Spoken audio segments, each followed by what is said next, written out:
This is a virtual reality headset. Anyone who's ever used VR before understands the power it has to make you feel as though you're in a different place, not only physically, but emotionally as well. Well, researchers here at the University of Manitoba are using this immersive technology as an educational tool. They're hoping to help Canadians better connect with one of the darkest chapters of Canada's history. What we're doing is attempting to build a virtual Indian residential school that can be accessed using Oculus Rift headsets so that you can immerse yourself in that environment.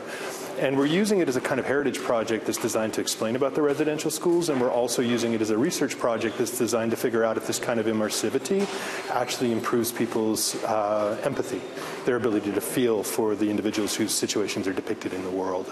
The Canadian residential school system resulted in tens of thousands of young Indigenous children being taken away from their families and stripped of their cultural identity. This project is based on the Fort Alexander Indian Residential School. It operated from 1906 to 1970 on Saging First Nation in Manitoba. We spent over 4 years working with and at the direction of a group of residential school survivors, and what they assisted us with was fleshing out the specifics of the world, providing testimony, obviously accounts, stories about what it was like to be there, but also giving us some sense of how light worked in these environments, what the textures of tables and walls were, what the colors of paints were. What Canada knows, what the citizens of Canada knows, is minimal. Most times zero.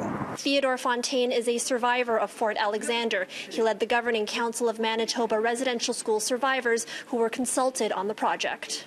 You do a panoramic view of a residential school based on the 3 floors, 4 floors, you know, where you ate, where you slept, where you attended what they call classrooms. It's difficult to come face to face with that. Fontaine says with so many survivors now passing away, the risk of losing the knowledge of this important aspect of Canada's history grows.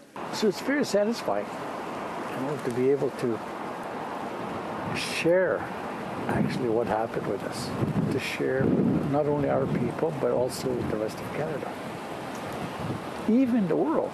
In Winnipeg, Erica Natividad, City News.